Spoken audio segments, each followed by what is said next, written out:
வணக்கம். இது people English series.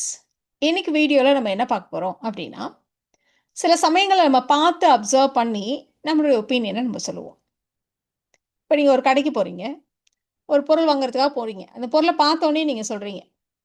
இத பார்த்தா எதுக்குமோ பழசு மாரி இருக்கு. இத பார்த்தா கொஞ்சம் கூட ஃப்ரெஷ்ஷா இருக்க மாரி தெரியல.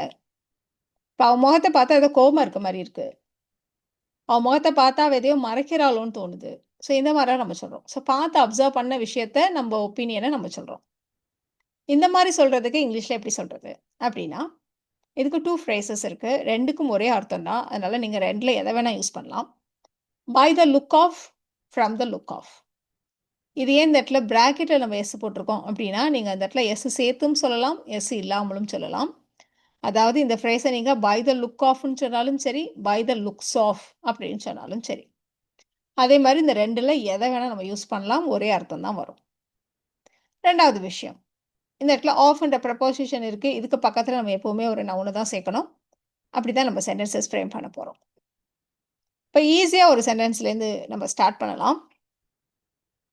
அத பார்த்தா நரி மாரி தெரியுது அப்படின்னு நம்ம சொல்லப் போறோம். உங்களுக்கு உடனே ஒரு டவுட் வரும். அதுவும் நரி மாதிரி இருக்கு அப்படின்னா, it looks like a fox அப்படின்னு சொல்ல வேண்டியது தானே! அப்படின்னு உங்களுக்கு தோணும். நெறைய பேருக்கு அது மாரி தோணும். அதுக்கும் இந்த by the look of it, from the look of இட்டுக்கும் என்ன டிஃபரன்ஸ் அப்படின்றத ஃபர்ஸ்ட் நம்ம தெரிஞ்சுக்கலாம். நீங்க வந்து ஒரு டாக்க பார்க்குறீங்க. அந்த டாக் பார்க்கறதுக்கு நரி மாதிரி இருக்கு அப்படின்னு சொல்றதா இருந்தா, it looks like a fox அப்படின்னு நம்ம சொல்லலாம். This dog looks like a fox அப்படி நம்ம சொல்லலாம். அதாவது பார்க்கிறதுக்கு இந்த மாதிரி இருக்கு. உண்மையிலே அது ஃபாக்ஸ் இல்ல. அந்த மாதிரி இருக்கு அப்படின்னு சொல்றதுக்கு தான் நம்ம லுக்ஸ் லைக்க யூஸ் பண்ணுவோம். ஆனா, இந்த by the look of it, from the look of it நம்ம என்ன சொல்றோம் அப்படின்னா, இத பார்த்து நான் என்ன முடிவுக்கு வரேன் அப்படின்னா, இது வந்து ஒரு நரி.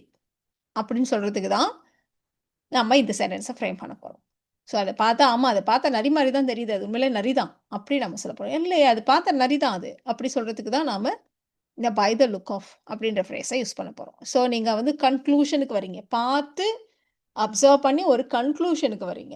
இது வெறுமனே இதை பார்த்தால் அப்படி இருக்கு அப்படின்னு நீங்க வந்து சும்மா ஒரு கம்பேரிசனுக்கு நீங்க சொல்லல. உண்மையிலேயே சொல்றீங்க. ஸோ அந்த இடத்துல தான் நம்ம பை த லுக் ஆஃப யூஸ் பண்றோம்.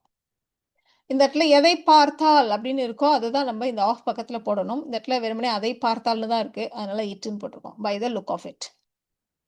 அதே மாதிரி, இதை பார்த்து எனக்கு அப்படி தோணுது, நான் அப்படி நினைக்கிறேன் அப்படின்ற அர்த்தம் எல்லாம் இந்த பை த லுக் ஆஃப்லயே வந்துரும். அதனால நீங்க இன்னொரு தடவ ஐ திங்க், இட் சீம்ஸ் அந்த மாரி எதையும் சேர்க்கணுன்ற அவசியம் இல்ல. ஸோ அதனால நம்ம வெறுமனே பாருங்க, மாதிரி தெரியுதுன்னுலாம் இங்க இல்லவே இல்ல. அது பார்வைக்கு அது ஒரு நரி. அவ்வளோதான் நம்ம சொல்லியிருக்கோம். So it is a fox. It is a fox from the look of it. It is a fox from the look of it. அதோட அப்பியரன்ஸ வச்சு நான் சொல்றேன், அது ஒரு நரி அப்படின்னு சொல்றோம் நம்ம.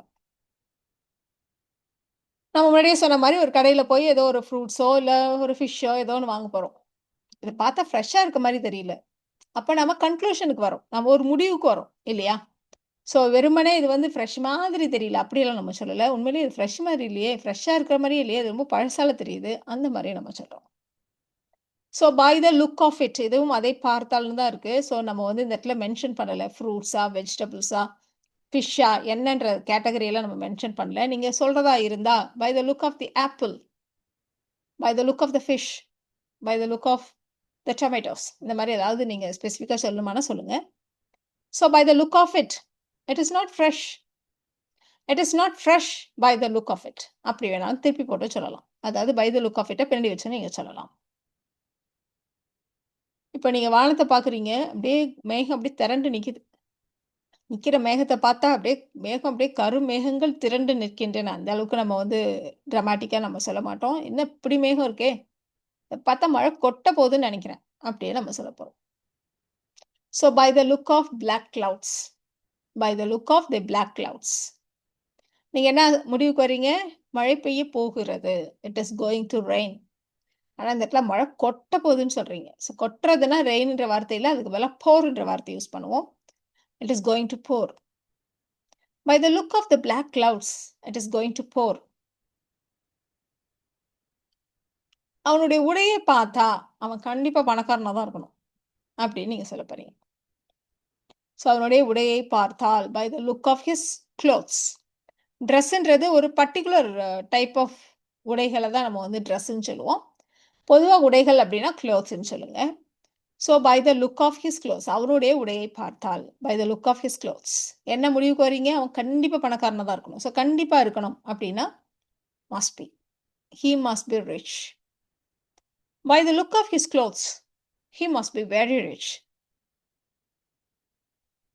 இப்போ நாம எத பார்க்குறோமோ அத வந்து ஆஃப் பக்கத்துல போடணும் அப்படின்னு நம்ம சொன்னோம். By the look of his clothes, by the look of the black clouds அப்படியெல்லாம் நம்ம சொன்னோம்.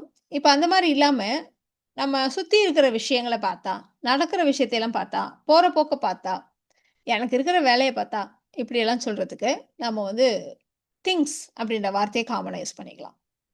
By the look of things, from the look of things இந்த மாரி நம்ம யூஸ் பண்ணலாம். இப்ப நீங்க வந்து ஒரு வெளியூர்ல தங்கி வேலை பார்க்குறீங்க. வீக்கெண்ட்ல தான் ஊருக்கு போவீங்க அப்படின்னா, இந்த வாரம் அம்மாக்கு ஃபோன் பண்றப்பயே சொல்றீங்க, "எனக்கு இருக்கிற வேலையெல்லாம் பார்த்தா, இந்த வீக்கெண்டுக்கு நான் என்னால வீட்டுக்கு வர முடியும்னு தோணல." அப்படின்னு நம்ம சொல்லப் போறோம். ஸோ இந்த வார இறுதியில் என்னால் வீட்டிற்கு வர முடியும்னு தோணல அப்படின்னு நம்ம சொல்லப் போறோம். So by the look of நெறைய எக்ஸாம்பிள்ஸ் பார்த்தோம் இல்லையா? அப்படியே ஃப்ரம் த லுக் ஆஃப்னு வச்சு சொல்லலாம்.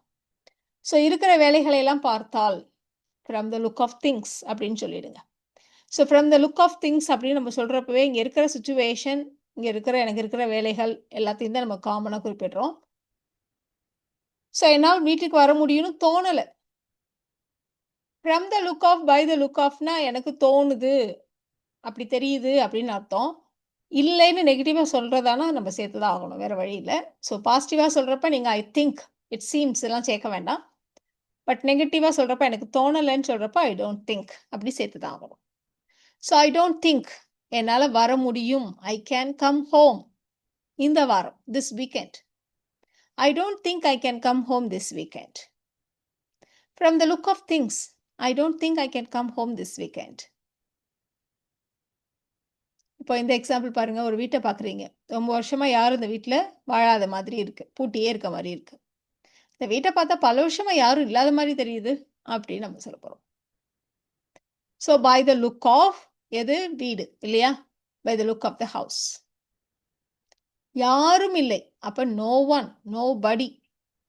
பல வருஷமாங்கிறப்போ முன்னாடியிலே இருந்து ஆரம்பிச்சு இப்போ வரைக்கும்.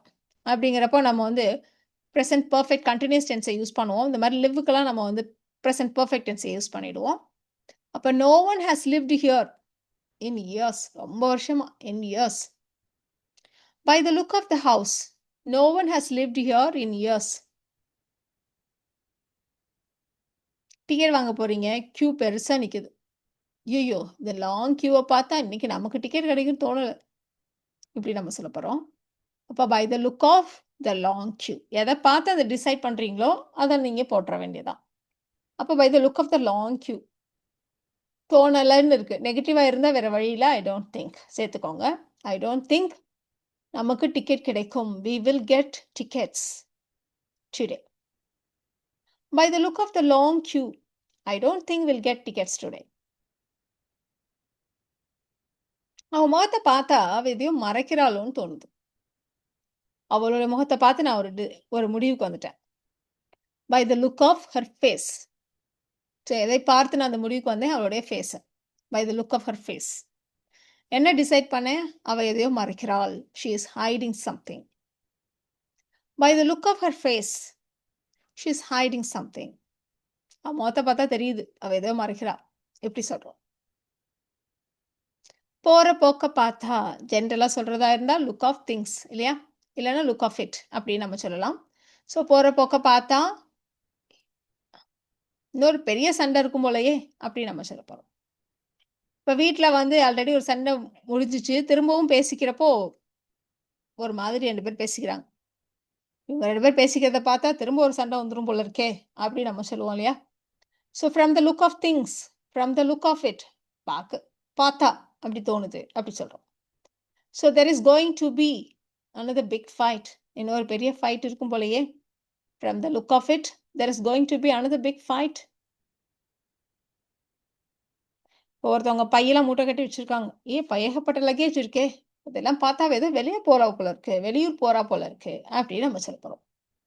அவ பையெல்லாம் பார்த்தா, லக்கேஜ் எல்லாம் பார்த்தா, நீங்க எப்படி வேணா சொல்லுங்க. So from the look of her luggage. From the look of her luggage. என்ன முடிவுக்கு வரீங்க? She is going on a trip. அவ ஏதோ ட்ரிப்பு போறா.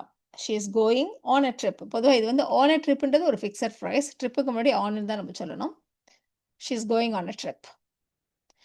From the look of her luggage, she is going on a trip.